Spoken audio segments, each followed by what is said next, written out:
Nah, oke, jadi salah satu mata kuliah yang ada pada eh, semester ini diantaranya adalah analisis multivariat. Ya. Nah, sebetulnya kajiannya, kalau kajiannya itu mirip dengan kalau kita bicara satu variabel itu univariat, ini banyak variabel sekaligus, yaitu multivariat ya. Jadi eh, materi ini sengaja dibedakan dengan univariat karena dalam statistik multivariat itu tentunya eh, kalau bahasannya ya mirip-mirip, tapi karena latar belakang dari distribusi dari variabel-variabel yang banyak sekaligus itu berbeda tentunya ya. Nah, jadi dalam analisis multivariat ini kira-kira eh, bisa digunakan untuk apa saja. Nah, jadi kalau kita lihat tujuan dari investigasi ilmiah ya, yang bisa menggunakan metode multivariat itu diantaranya yang pertama misalnya untuk mereduksi data, bukan bukan dalam artian apa namanya membuang ya, bukan dalam artian membuang, tapi data di sini kayaknya yang dimaksud di sini adalah variabel, atau kalau nanti misalnya bisa lebih detail lagi itu indikator. Ya. Kemudian karena datanya banyak, karena datanya variabelnya itu banyak. Karena variabel banyak tentunya juga kalau variabelnya banyak datanya juga banyak ya. Mungkin kajiannya adalah bagaimana kita berusaha misalnya mengurutkan atau mengelompokkan ya, menggrouping ya, menggrouping. Nanti kita kita lihat bagaimana beberapa metode pengelompokan ya, pengelompokan berdasarkan sifat-sifat ya, kan karena variabelnya banyak ya, berdasarkan variabel-variabel itulah kita mengelompokkan individu-individu itu ke dalam masing-masing grup, di mana individu-individu yang mirip mereka akan menjadi satu kelompok tentunya ya. Nah, bisa jadi untuk menginvestigasi beberapa variabel yang saling tergantung ya. Ya, jadi bisa jadi di sini bahwa timbul pertanyaan apakah semua variabel itu misalnya saling bebas apa enggak, atau saling terikat dan sebagainya ya. Nah, kalau misalnya hubungan antar variabel itu kausal, ya, kalau kausal sebab akibat, kita bisa melakukan apa yang disebut dengan prediksi misalnya. Ya. Dan tentunya sebagaimana dalam statistik univariat, ya, bahwa pernyataan-pernyataan statistik itu bisa dilakukan melalui sebuah pengujian apakah data itu mendukung sebuah apa yang dinamakan dengan hipotesis apa enggak. Ya. Hipo itu lemah, tesis itu pernyataan. Pernyataan lemah, pernyataan yang masih lemah yang harus dibuktikan dengan sebuah pengujian statistik. Nah, tentunya statistik dalam multivariat di sini berbeda dengan univariat. Kalau sifatnya masih parametrik dalam univariat, kita hanya menggunakan empat sebaran utama, yaitu normal, kayak kuadrat, T, dan F. Gitu. Nah, dalam multivariat tentu ada distribusi-distribusi yang digunakan untuk itu. Ya. Nah, ini misalnya ini beberapa teladan misalnya untuk data reduction atau simplification ini ya. Ini banyak. Ini diantaranya adalah misalnya penggunaan data pada beberapa variabel yang berkaitan dengan respon pasien yang menderita kanker ya dalam sebuah radioterapi ini ya. Nah, di sini Yang lainnya misalnya track record, jadi rekaman atau ya catatan. Catatan di lapangan di sini yang dimaksud track itu ya, track record itu ya catatan masing-masing individu ya. Individu atlet dari berbagai negara yang misalnya digunakan untuk membangun sebuah indeks performance atau kinerja atlet-atlet baik laki-laki maupun perempuan. Nah, dan masih banyak lagi. Untuk sorting atau grouping dan sebagainya ini contohnya ya. Ini beberapa teladan, misalnya data dari berbagai variabel yang berkaitan dengan penggunaan komputer. Ya, nanti diklasterkan berdasarkan kategori fungsi dari di sini pekerjaan komputer itu yang membolehkan penentuan dari rencana penggunaan komputer yang tentunya lebih baik ya tujuannya. Kemudian misalnya mengukur beberapa variabel fisiologi ya, yang digunakan untuk menentukan prosedur screening ya, untuk mendiskriminasi, untuk membedakan person-person itu apakah alkoholik atau pencandu alkohol atau tidak misalnya. Nah, ini beberapa teladan, tentunya lebih dari itu. Dan teladan-teladan itu ada disebutkan di sini misalnya dalam latihan, dalam teladan-teladan atau dalam ini persamaan-persamaan ya, samaan sini. Kalau disebutkan di sini, ini misalnya kalau di sini kadang-kadang yang disebutkan di sini adalah pustakanya. Oke. Nah, yang penting bagaimana dalam statistik multivariat itu kita mengorganisasi data. Ya. Nah, biasanya dalam statistik multivariat datanya itu dalam bentuk array, atau matriks. Nah, kalau terbiasa menggunakan terminologi dalam pemrograman yaitu array atau matriks. Nah, jadi bentuknya seperti ini secara umum. Jadi kolom-kolom itu menunjukkan variabel-variabelnya. Variabel 1, variabel 2 sampai variabel P ya. Variabel itu sesuatu yang kita rekam, sesuatu yang kita ukur, sesuatu yang kita catat. Ya, sesuatu yang kita secara umum begitu, secara umum. Nah, jadi variabel ini kalau kita lihat itu bisa discrete, bisa continue, bisa macam-macam. Tetapi yang mula-mula kita pelajari di sini adalah variabel-variabel yang sifatnya kuantitatif ya, kuantitatif. Kita tidak bicara variabel-variabel yang sifatnya kualitatif dalam bahasan analisis multivariat. Karena kalau variabelnya sifatnya kuantitatif atau kategorik ya, apalagi semuanya kategorik, maka bahasanya ada dalam statistik yang namanya analisis data kategori. Jadi untuk yang baris ini itemnya atau individu. Jadi individu satu dicatat sebanyak P variabel. Jadi mungkin misalnya ini tinggi badan, berat badan, dan seterusnya. Kalau misalnya individu ini orang.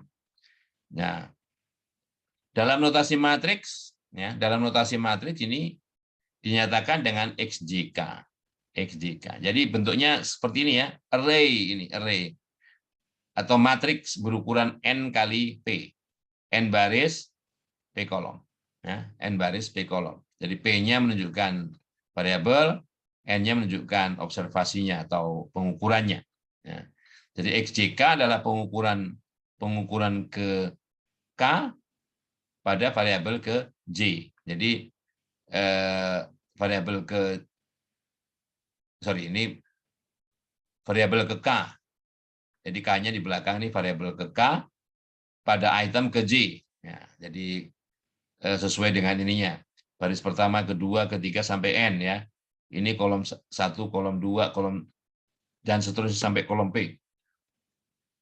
Nah, untuk konsensus cara penulisan array itu biasanya dinyatakan dengan kalau ini matriks ya, kalau ini matriks itu huruf kapital.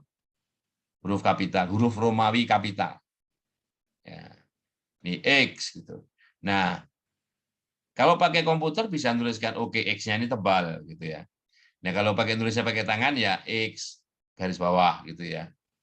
X garis bawah itu artinya bisa matriks, bisa vektor. Ya. Oke. Hanya langsung ditulisi N kali P kalau ya. N baris, P kolom. Nah, jadi begini. Ya. Notasinya biasa seperti dalam notasi model linier ya. Oke. Saya tidak akan bicara detail masalah ini ya. Jadi tentunya sudah punya gambaran latar belakang matematiknya sudah cukup ya. Saya tidak menjelaskan satu persatu apa itu matriks dan sebagainya ya. Nah, oke. Nah, dalam kajian multivariat sebagaimana statistik univariat itu yang kita pelajari pertama kali ya bagaimana mendeskripsikan data. Kalau dalam univariat itu ada rata-rata. Jadi kalau kita bicara statistik deskriptif itu namanya deskriptif itu describe yang digunakan untuk menggambarkan. Nah, yang namanya menggambarkan bisa dalam bentuk tabel, bisa grafik dan sebagainya, tapi juga statistik-statistik sederhana, yaitu rata-rata, ya, modus, median, dan sebagainya, ya, standar deviasi, ya. Kalau ukuran penyebaran, kalau ukuran pemusatan ya rata-rata, modus, median. Kalau ukuran penyebaran ya standar deviasi, varian atau misalnya ring, gitu ya. Nah, oke. Dan dalam statistik multivariat ada juga statistik deskriptifnya, ya, ada juga. Nah, hanya karena variabelnya banyak, maka pendeskripsian itu bukan hanya satu variabel. Nah, karena banyak variabel, pendeskripsian itu dilakukan dengan menggunakan vektor. Jadi vektor ubah acak, vektor rata-rata, ya, vektor rata-rata. Nah, caranya ya ini kita menghitung rata-rata itu karena rata-rata itu biasanya untuk tiap variabel ya tiap variabel dihitung rata-ratanya. Nah, jadi untuk membedakan variabel ke 1, ke 2 sampai ke P tadi ya dikasih subscript ini. Dikasih subscript. Jadi ini rata-rata variabel pertama. Rata-rata variabel pertama karena jumlah datanya tadi ada N kan. Jadi dari kolom pertama itu dijumlahin ke bawah. Jumlahin itu notasinya ini jumlah. Ya, ini jumlahnya. Kemudian dibagi banyaknya data. N banyaknya data pada pengamatan variabel ke 1 itu ya N kan. Ya, seperti rata-rata biasa. Jadi yang membedakan adalah adanya banyak variabel sehingga kita menuliskannya, mendeskripsikannya dalam bentuk vektor. Jadi vektor rata-rata variabel pertama berapa, rata-rata variabel kedua, dan seterusnya sampai rata-rata variabel ke P. Ya, jadi ini dihitung untuk semua variabel. Ya. Semua variabel. Sebagaimana statistik univariat, juga dihitung varian atau standar deviasi. Kalau ini ada angka 2-nya ya varian. Varian sampel atau ragam sampel. Angka 1 di bawah ini itu menunjukkan variabel ke. Nah, variabel ke. Jadi J1 dikurangi rata-rata 1. Ini 1 karena dari variabel pertama. Ya, rata-rata sampel. Ini variannya. Ya, sampel varian. Nah, oke. Nah, mestinya kalau sampel varian ini pembaginya N-1 ya. Ini pembaginya N-1 kalau sampel varian. Ya, kan? Ini sampel varian ya. Nah, jadi mestinya N-1. Ya, tapi nggak apa-apa nih. Kalau itu dia dibagi N itu biasanya population varian ya, population varian. Biar tahu aja. Nah, jadi untuk setiap variabel itu dihitung juga selain statistik sederhana rata-ratanya juga variannya. Nah, bedanya dengan statistik univariat karena ini multivariat itu bagaimana hubungan antar variabel 1 dengan 2, 1 dengan 3, 1 dengan 4 dan sebagainya sampai P-1 dengan P gitu. Nah, hubungan antar variabel itu dinyatakan dengan apa yang disebut dengan kovarian ya. Jadi dengan menghitung kovarian. Jadi kalau variabel itu dengan variabel dia sendiri, kakak ini varian, ya, varian. Jadi kalau kovarian ya antara variabel yang pertama dan yang kedua, antara variabel 1 yang ketiga, 1, 4 dan sebagainya. Nah, kalau kovarian yang membedakan dengan varian ini karena kalau ini bentuk khusus ya, justru varian itu bentuk khusus dari kovarian. Jadi 1 dengan 2, ini XJ1 dikurang X rata-rata 1 kali XJ2 dikurang X rata-rata 2. Kovarian. Nah, kalau sama-sama 1 atau sama-sama 2, varian namanya. Jadi kalau misalnya yang belakang ini ganti 1, maka ini menjadi kuadrat. Atau yang depan ini jadi 2, XJ2 dikurang X rata-rata 2, XJ2 ini menjadi kuadratnya yang di sini. Ya.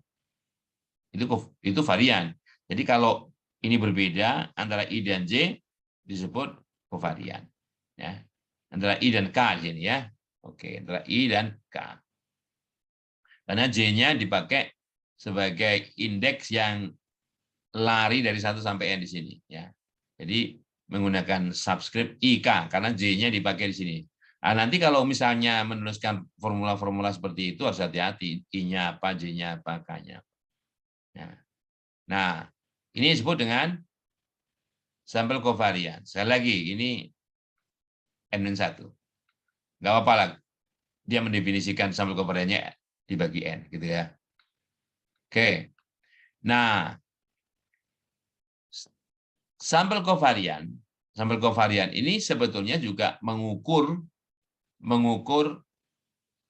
apa? Keeratan hubungan antara variabel yang ke I dan ke K. Mengukur keeratan hubungan. Nah, jadi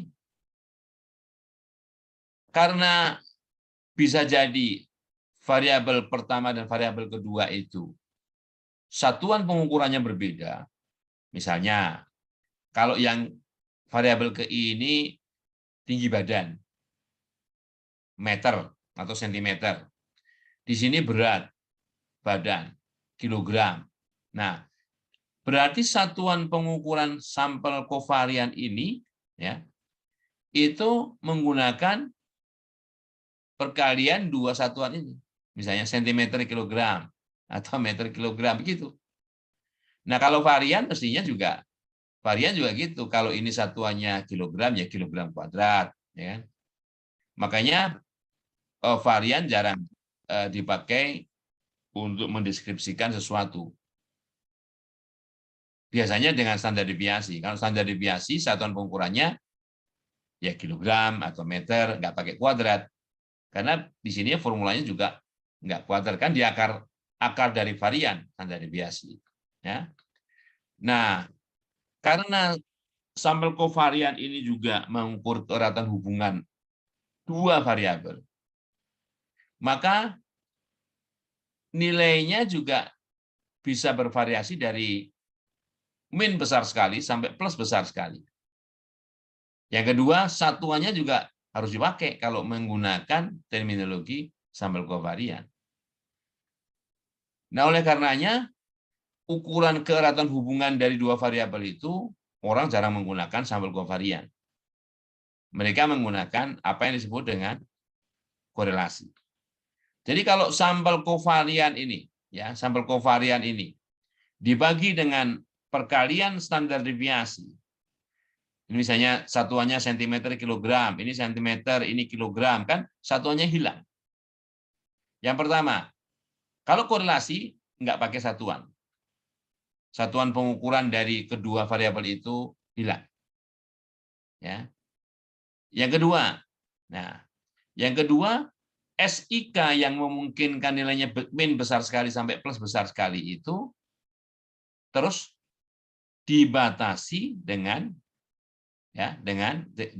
formula ini, maka korelasi itu terbatasi dari min 1 sampai plus 1. Dari min 1 sampai plus 1. Jadi nggak ada korelasi di bawah min 1 atau di atas plus 1. Korelasi min 1 atau plus 1 itu korelasi sempurna. Sempurna negatif atau sempurna positif. Tanda korelasi yang positif berarti bahwa hubungan antar kedua variabel itu searah. Satunya naik, yang lain juga naik. Tapi kalau negatif, satunya naik, yang satu turun. Ya. Atau sebaliknya. Nah, oke. Baik. Nah, proses untuk menjadikan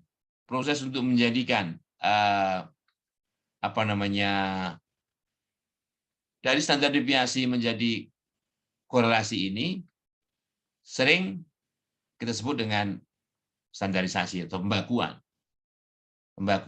Jadi datanya dibakukan. Cara membakukannya ya masing-masing data pada variabel KI itu dikurangi rata-ratanya dulu, ya masing-masing data pada variabel KI itu dikurangi rata-ratanya. Setelah itu dibagi dengan standar deviasinya atau akar variannya. Begitu. Jadi setiap variabel, ya, setiap variabel. Oke. Nah, ini konsekuensinya. Konsekuensinya bahwa korelasi itu pasti di antara min 1 dan plus 1, inklusif. Inklusif artinya min 1 boleh, plus 1 juga boleh. Nah, jadi kalau min 1 dan plus 1 itu nggak ada error. Nah, nggak ada error ya. Kemudian R ya atau korelasi itu mengukur kekuatan asosiasi linier ya. Kekuatan asosiasi linier. Kalau R sama dengan 0, maka ini nggak ada asosiasi linier di antara komponen-komponennya. Ya, tadi sudah saya jelasin. Kalau negatif bagaimana, kalau positif bagaimana. Oke.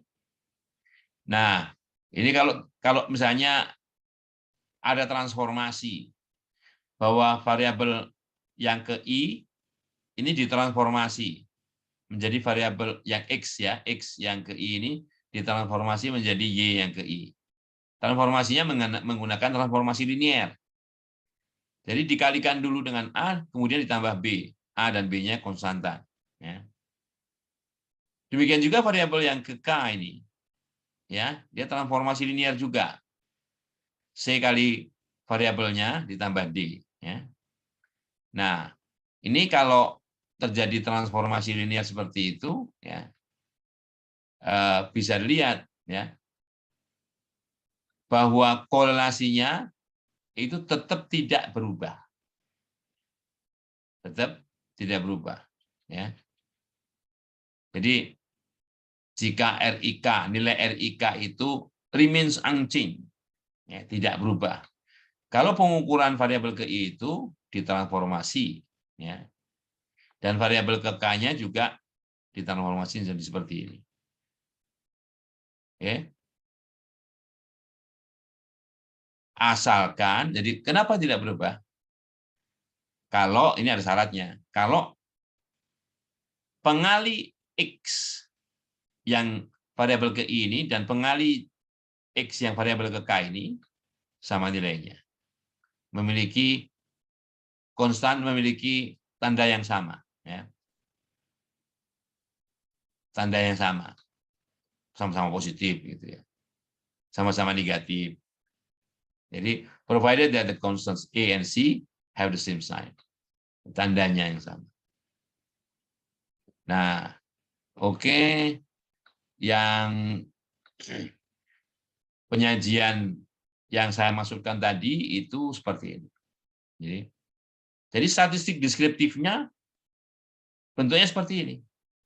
Ini rata-rata variabel pertama, rata-rata variabel kedua, rata-rata variabel ke P. Ya.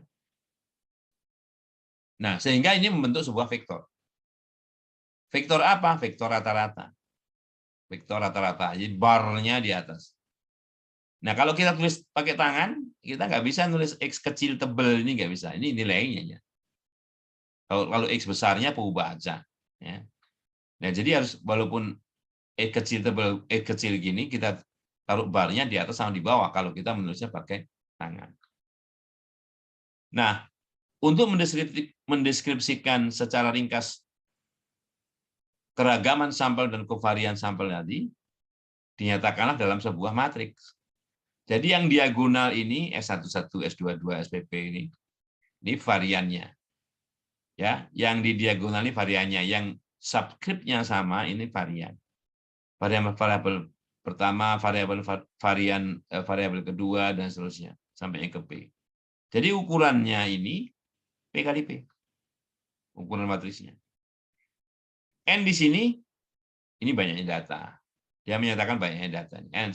SN banyaknya data. Ya. Ukurannya P kali P. Nah, dan matriks korelasi korelasi sampel nih. Yang diagonal ini pasti satu, karena korelasi antara variabel dia dengan dia sendiri. Satu dengan satu, baris satu, kolom satu, satu. Semua. Kalau nomor baris dan nomor kolom sama, nilainya satu. Karena ini merupakan S11 ini dibagi dengan akar S1 ya. S11 kali S11 juga akarnya. Ya. Kalau ini R21 ini baru ya. Ini S21 dibagi akar S11 kali akar S22. Jadi R21. Ya. Itu matriks korelasi ya. Nah, jadi cara penyajian statistik sederhana untuk data multivariat itu seperti ini. Ya. Sampelnya, matriks varian kovariannya, matriks varian kovarian sampel ya. Kalau ini yang notasinya S, ini S-nya kecil, R-nya kecil. Kalau matriks varian kovarian populasi tidak menggunakan S tapi sigma. Ya. Dan ini menggunakan mu1, mu2, mu-p. Karena menunjukkan itu populasi. Nah, jadi ini teladan-teladan kalau secara tahapan demi tahapan bagaimana mencarinya ada ya. Nah, statistik deskriptif juga bisa disajikan secara grafik. Ya. Misalnya ini variabel 1, variabel 2 nilainya ini ya. Ini variabel 1, variabel 2 nilainya ini ya. Nah, kalau dinyatakan dalam grafik tentunya kita plotkan di sini. Nah, ini adalah diagram pencar. Scatter itu pencar, plot diagram atau grafik. Ya, jadi ditaruh di sini. Ya, ini dua berapa nih? 24, misalnya 24 ya. Kemudian ada 25, ya kan? 25 di sini gitu ya. Nah, tuh. Nah, di bawah ini dan juga di samping ini ada namanya dot diagram, yaitu marginal, ya, gambar marginal. Kalau ini adalah sumbu X1, ini sumbu X2. Nah, kita gambarkan sumbu X1 di sini, jadi gambar marginalnya, ya, diagram dot marginal, jadi marginal dot diagram. Ya. Jadi untuk melihat pada variabel X1 ini, duanya ada berapa? Ya, 3, 4, 5, 6, 8. Yang frekuensinya banyak ini 2. Ya. Di sini juga bisa dengan cara yang sama, tinggal narik ini, ya.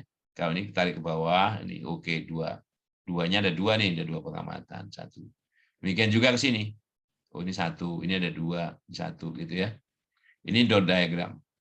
Ya.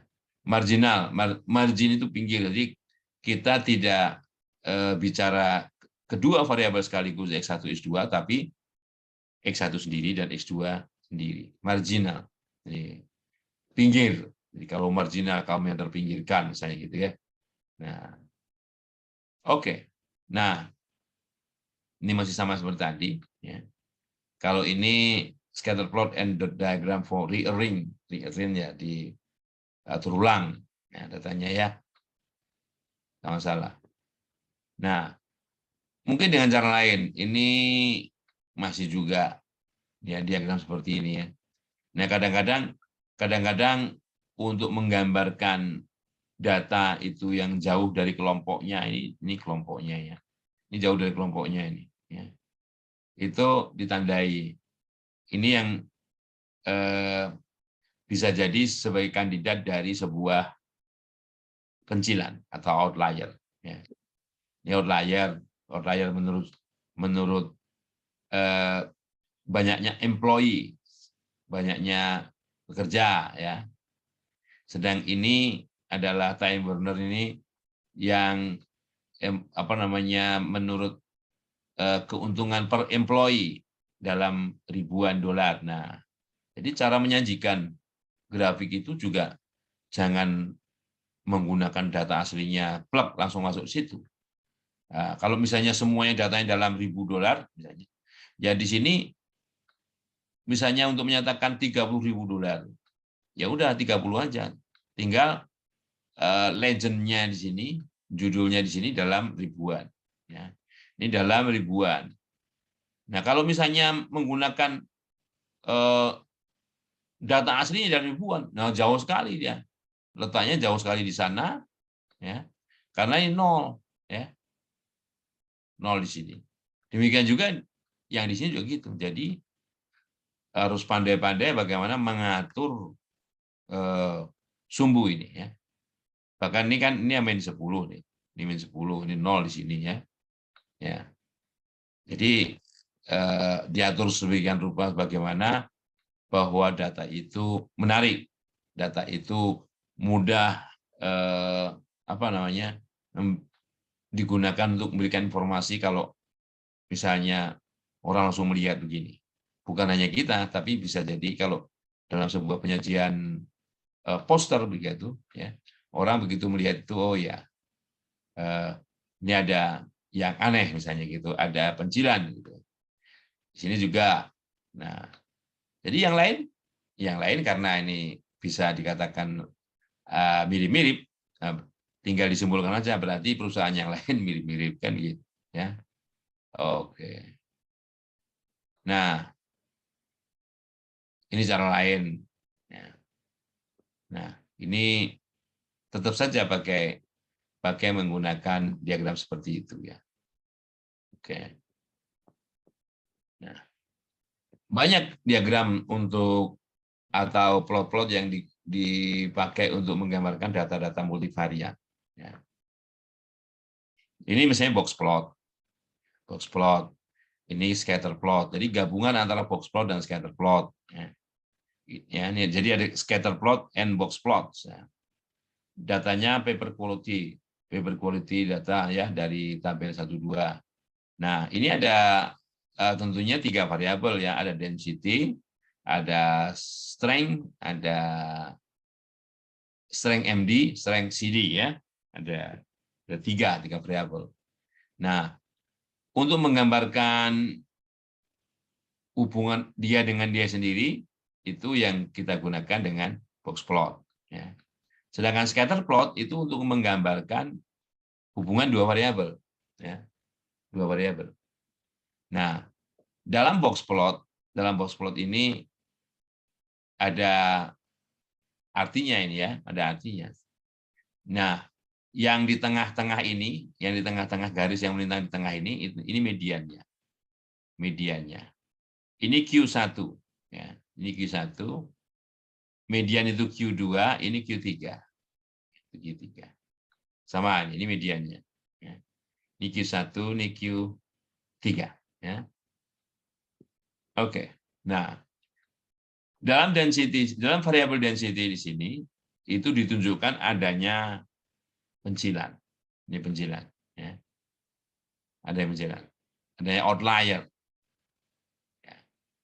Sedangkan untuk strength MD dan strength CD ini tidak ada outlier. Tidak ada outlier ya. Jadi kalau ada rumusnya, kalau misalnya nilai maksimumnya itu melebihi nilai tertentu di sini, nanti dalam statistik multivariat ada juga itu ya. Nah, kalau melebihi nilai tertentu dari sini, berapa kalinya itu dianggap sebagai outlier. Nah, untuk menggambarkan hubungan outlier antara density dan strength, nah itu di sini lihat nih, ya. Baik strength MD maupun strength CD, gitu ya. Nah itu tetap saja. Jadi paling banyak kita bisa menggabungkan beberapa variabel sekaligus itu paling ya 3 dimensi. Karena selebih dari 3 dimensi kita belum ada cara bagaimana memvisualisasikan data itu ke dalam ya. Misalnya ini. Nah, ini 3D scatter plot. Jadi scatter plot diagram mencar 3 dimensi. Nah, yang menghubungkan antara SVR, HLS, ini variabel SVR, variabel HLS, dan mesh. Jadi 3 ini ya. 3 sumbu. Jadi ke sini semakin besar, ke sana semakin besar, HLS-nya makin naik semakin besar. Nah, ini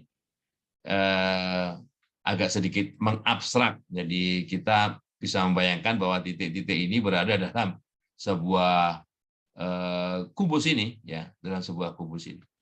Ya, ruang berdimensi 3. Kalau kubus kan nanti ininya sama ya, sisinya sama. Ini sisinya nggak sama. Dalam sebuah ruang lah, gitu ya, ruang 3 dimensi. Ini juga sama, hanya bisa jadi ini merupakan standarisasi, standardized, ya. Ini unstandardized, ini standardized. Apa bedanya? Kalau standardized itu kita lebih mudah. Jadi lebih mudah menentukan titik itu bagaimana atau di mana posisinya, ya. Kalau nilainya negatif, berarti dia di bawah rata-rata. Kalau positif, di atas rata-rata. Kalau nol, ya pas rata-rata. Rata-rata yang mana? Tergantung sumbunya. Di sini ada sumbu HLS, ya. Ini sumbu SVL, ini sumbu ZMesh. Ya. Jadi kalau misalnya sumbu ini, nah kalau di sana, berarti nilai SVL-nya di bawah rata-rata SVL. Individu ini misalnya. Ya. Demikian juga mesh-nya juga di bawah, kalau di sini negatif. Ya. Demikian juga HLS-nya ini kebetulan negatif. Ya. Artinya kalau kita balikkan dengan data aslinya, bahwa data asli itu ketika penilaian individu dari variabel itu semuanya di bawah rata-rata tiap variabelnya. Oke. Oke. Nah, ini data yang sifatnya kualitatif. Ya. Ini misalkan ini gender ya. Gender F itu female, M male. Data lizard. Ya. Data lizard. Ya.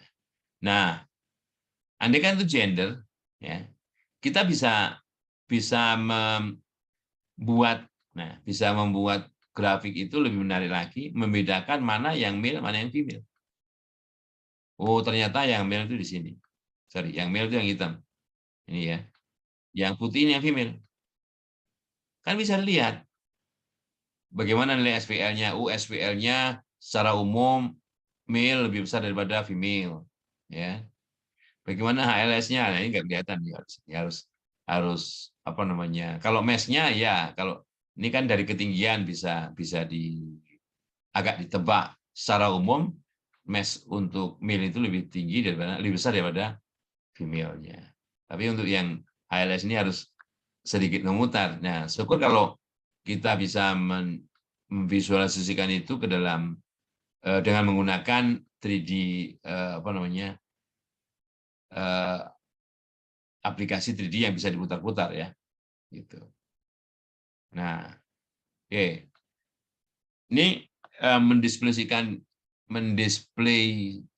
jadi mendisplay itu apa? Menyajikan data ya, mendisplay. Nah, oke, yang lain ya masih banyak ini. Ini masih scatter plot, ya. Hanya saja nama variabelnya itu di tengah, gitu ya. Kalau tadi yang di tengah tadi box plot ya, box plot. Oke. Nah, jadi untuk data-data multivariat, penyajiannya bisa dengan statistik sederhana, vektor rata-rata dan matriks varian kovarian sampel, ya, atau dengan menggunakan gambar-gambar seperti ini. Nah, tentunya kita harus bisa mengeksplor aplikasi-aplikasi yang mana yang akan kita pakai di dalam menyajikan gambar-gambar supaya lebih menarik kan gitu ya. Nah, coba kita lihat dulu ini data-datanya ya, misalnya ini kalau ini kombinasi kurva pertumbuhan ya. Jadi harus memilih kurva yang mana yang atau grafik yang mana yang pas digunakan ya. Itu juga harus pandai-pandai. Kalau kita misalnya ingin mempelajari pertumbuhan ya, berarti di sini waktu, di sini waktu. Ini waktu dalam tahun nih, 2, 2,5, 3 dan sebagainya ya. Sedangkan di sini adalah beratnya, berat. Nah, misalnya, karena data multivariat ya.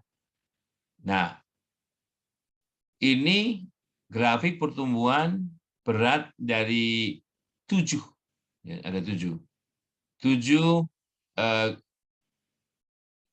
beruang, ya, grizzly bears itu beruang grizzly. Ini beruang, yes, coba aja beruang grizzly gitu aja ya. Ini yang khusus yang perempuan. Nah, sehingga kita bisa melihat, oh, yang 5 ini, yang 5 ini secara umum ya lebih tinggi, lebih besar beratnya daripada semua yang lain. Kalau semua yang lain ini kira-kira kalau menurut pengujian kira-kira akan sama. Ini kan kadang overlapping gitu ya. Jadi dengan cara begini, tapi bisa satu persatu melihatnya. Ini satu itu di sini, 2 ini secara umum lebih tinggi, lebih berat daripada yang 1 kan. Dilihat gambarnya ini. Nah, syukur-syukur gambarnya lebih menarik lagi pakai warna. Ini karena sama-sama hitam, nggak pakai warna, maka yang membedakan adalah dash-nya ini. Panjang semua atau panjang pendek atau pendek-pendek semua gitu ya. Nah, oke. Nah, kalau enggak harus begini. Kalau enggak harus begini bandingkannya ya. Nah, ini kan lebih susah. Mungkin lebih enak begini jadi satu ya. Oke. Jadi masih banyak. Ada diagram bintang ya. Diagram bintang. Macam mana diagram bintang? Gini. Nah, ini kalau kalian membaca diagram bintang seperti ini, Ini ada berapa sumbu? 8. Berarti ini adalah satu pengamatan dari 8 variabel.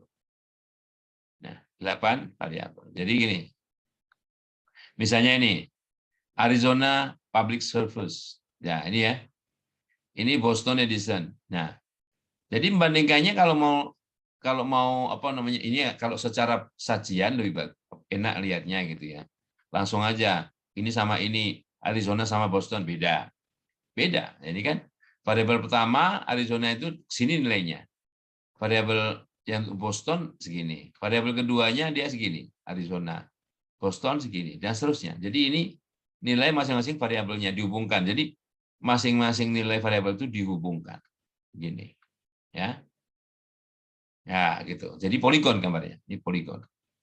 Ya. Oke. Ya, kalau 8 ya oktagon gitu ya. Oktagon. 8. Oke. Kemudian ada lagi Chernoff, muka Chernoff nih. Ya.